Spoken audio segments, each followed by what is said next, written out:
तो ये बता मुझे, ये चंद्रशेखर ये है कौन है? ये जाटवों की अम्मा का खसम है। वो भीमराव था, वो इनकी दादी का खसम था। अब ये चंद्रशेखर इनकी बहन का खसम, इनकी माँ का खसम, एक पे ही सबका कान। ये बता, ये जाटव अभी इतने उल रहे हैं, ये नहीं पता अगले साल मोदी हमें राशन नहीं देंगे। नहीं नहीं, वो पहले तो इनका भीमराव बाप का, अब चंद्रशेखर हो गया, वो खिलाएगा कहीं से मांग मांग के। उसके पास भी कुछ नहीं है, वो भी इधर उधर पूछ मारता रहता है। नमस्कार, आप देख रहे हैं एनबी न्यूज 24x7 नीलम बोध के साथ। साथियों, जैसे ही आप सबने ये वीडियो देखा और सुना, मैं दावे के साथ कहती हूं कि आपके जहन में कहीं ना कहीं क्रोध की अग्नि दौड़ गई होगी। लेकिन साथियों, इन महामूर्ख लड़कियों को आखिर कौन समझाए, और ये जो बात कर रही हैं, इनकी बात करने का आधार क्या है? ये लोग इतने जातिवादी हो चुके हैं कि इनके जहन में जो जातिवाद की जड़ें हैं वो इतनी गहरी बसी हुई हैं कि उन्हें चाहकर भी निकाल पाना असंभव सा लगता है।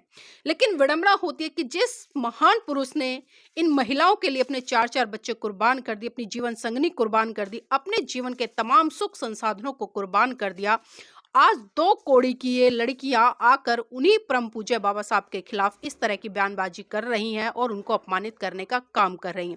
ये पहली बार नहीं हुआ है कि परम पूज्य बाबा साहब के खिलाफ जाकर इन लड़कियों ने या अन्य लड़कियों ने स्टेटमेंट दी हो। साथियों, आपको एक प्रकरण याद और होगा, एक बार दिल्ली में एक अध्यापक जो कि पीटीआई थी, उसने भी कुछ इस तरह की स्टेटमेंट दी थी। उसने कहा था कि साला मैं चमार होती, और चमार होती तो आरक्षण की वजह से मेरी भी नौकरी आज लग गई होती। तो आप देख सकते हैं कि इन लोगों की जो कुंठित मानसिकता है वो पर्टिकुलर एक विशेष जाति को लेकर या परम पूज्य बाबा साहब को लेकर या उनके द्वारा संविधान में दिए गए आरक्षण को लेकर आज कहीं ना कहीं इतनी छोटी हो गई है कि वो उससे बाहर निकल कर भी सोचना नहीं चाहते। वो ये भी नहीं सोच पा रहे कि आखिर जो हम कह रहे हैं उसका क्या प्रभाव होगा, या इस प्रभाव से किन लोगों पर क्या असर पड़ेगा। साथियों, आप सबको याद होगा कि जब परम पूज्य बाबा साहब हिंदू कोड बिल लिख रहे थे और हिंदू कोड बिल को पास कराने के लिए अपने सारे प्रयास लगा रहे थे, तो तब इन जैसी मूर्ख महिलाएं ही परम पूज्य बाबा साहब के खिलाफ निकलकर आ रही थी, और बल्कि वो परम पूज्य बाबा साहब के नहीं बल्कि हिंदू कोड बिल का भी पुरजोर तरीके से विरोध कर रही थी। तो आप सोचिए, ये तो पढ़ी लिखी महिलाएं हैं, और ये महिलाएं किस वर्ण से आती है मैं आपको बता दूं। जिस नाम से इनकी आईडी है और जो सरनेम इनका लगा हुआ है वो है यादव। और मैं इन यादव बहनों से पूछना चाहती हूँ कि आप कौन से वर्ण में अपने आती हैं, और वर्ण में आपको पाती है तो बताइए। हरेश तो हसान हो गई। आप जाने अनजाने में अपने ही भाई बहनों को गाली देने का काम कर रहे हैं, उनको अपमानित करने का काम कर रही हैं।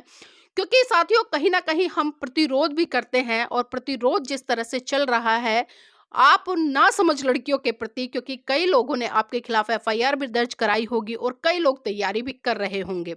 तो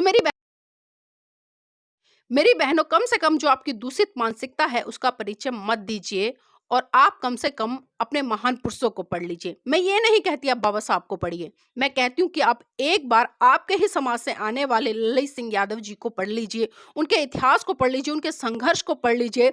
शायद आपकी बुद्धि पर जो जातिवाद का चश्मा लगा हुआ है, या पर्टिकुलर एक विशेष जाति का चश्मा लगा हुआ है, या जिस तरह की आप अमर्यादित भाषा का इस्तेमाल कर रही हैं, शायद वो दोबारा से ना करेंगी अगर आप ललित सिंह यादव को पढ़ लेंगी।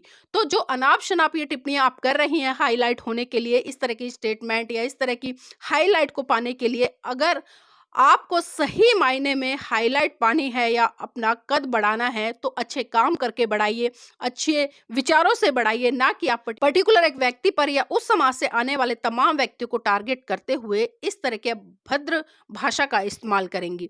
मैं आपकी जानकारी के लिए बता दूं कि जिस महामानव के लिए आप बोल रही हैं, जिस महामानव की संतानों के लिए आप बोल रही हैं, अगर उस महामानव ने संविधान नहीं लिखा होता, संविधान में आपको समानता का अधिकार नहीं दिया होता, संविधान में आपको तमाम हक अधिकार नहीं होते, तो आज आप सोशल मीडिया पर आकर इस तरह से जो अभिव्यक्ति की आज़ादी है उसका दुरुपयोग नहीं कर रही होती। क्योंकि सदुपयोग करती तो आप सही विचार प्रस्तुत करती, लेकिन आप अपनी अभिव्यक्ति का दुरुपयोग कर रही हैं, और आपके मुख से जो शब्द निकल रहे हैं वो पर्टिकुलर किस मानसिकता से निकल रहे हैं ये भी मैं नहीं बल्कि आप भली भांति खुद एक बार उस पर चर्चा कीजिए और समझिए कि आपने क्या कहा है, किस आधार पर कहा है और किस लिए कहा है।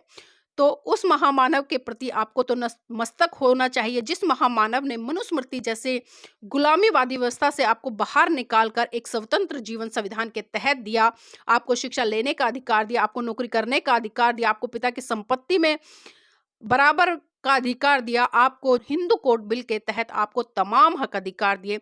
लेकिन आप ये चीजें समझेंगे नहीं, क्योंकि आप पढ़ेंगे नहीं तो जानेंगी कहाँ से। तो इसलिए मैं कहती हूँ कम से कम अपने हक अधिकारों को जानने के लिए कुछ तो पढ़िए, कुछ तो पढ़िए। किसी ने आपके लिए क्या किया है, क्या नहीं। जिन लोगों ने आपके लिए कुछ नहीं किया, आप उनकी जय जयकार करते हैं, उनका सम्मान करती हैं, उनको पुष्प अर्पित करती हैं, उनके सामने दीपक जलाती हैं। लेकिन जिस महामानव ने आपके लिए तमाम जीवन समर्पित कर दिया, उस महामानव के खिलाफ आप अमर्यादित भाषा का इस्तेमाल कर रही है, और वो भी इस स्तर तक जाकर कि मुझे तो आपको महिला कहते हुए भी शर्म आ रही है। और सही कहा है किसी ने कि महिला की दुश्मन महिला, क्योंकि आपकी जो स्टेटमेंट, आपकी जो बातें हैं वो ये परिलक्षित कर देती हैं कि आपके अंदर खुद महिला होते हुए एक महिला के प्रति सम्मान नहीं है। तो मेरी बहनों, मैं तो सिर्फ यही कहना चाहूंगी कि अपनी बुद्धि का परिचय दीजिए और कम अपने महत्व को थोड़ा पढ़ना शुरू कर दीजिए, और बोलने से पहले सोचिए कि उसका क्या प्रभाव पड़ेगा। क्योंकि मैंने देखा कि सोशल मीडिया पर आपकी एक वीडियो और वायरल हुई जिसमें कि आप हाथ जोड़कर माफ़ी मांग रही हैं और ये कहती नजर आ रही हैं कि मुझसे गलती हो गई, मुझे क्षमा कर दीजिए, आज के बाद मैं ऐसा नहीं करूँगी। तो आप खुद ही देखिए कि आप एक मुख से दो बातें बोलती हैं, पहले अपमानित करती हैं, फिर माफी मांगती हैं। और इस तरह का प्रकरण पहली बार नहीं हुआ है, बहुत बार इस तरह के प्रकरण हुए हैं कि पहले आप लोग कुछ भी बोल दो, किसी को भी अपमानित कर दो, किसी को भी नीचा दिखा दो, और फिर बाद में आकर हाथ जोड़कर माफी मांग लो। तो जब माफी मांगने तक की नौबत आ जाती है तो इस तरह क्यों काम करती हो? बस थोड़ी सी पब्लिसिटी पाने के लिए कि पर्टिकुलर किसी विशेष व्यक्ति को, किसी जाति को आप गाली दे दो, उसको नीचा दिखा दो, उसके लिए अपमानित शब्द बोल दो कि आपको पब्लिसिटी मिल जाएगी। पब्लिसिटी पानी है तो मैं फिर कहूंगी कि अच्छे काम करके पाओ, अच्छे विचारों के साथ पाओ, ना कि किसी के प्रति अमर्यादित भाषा बोल कर पाओ।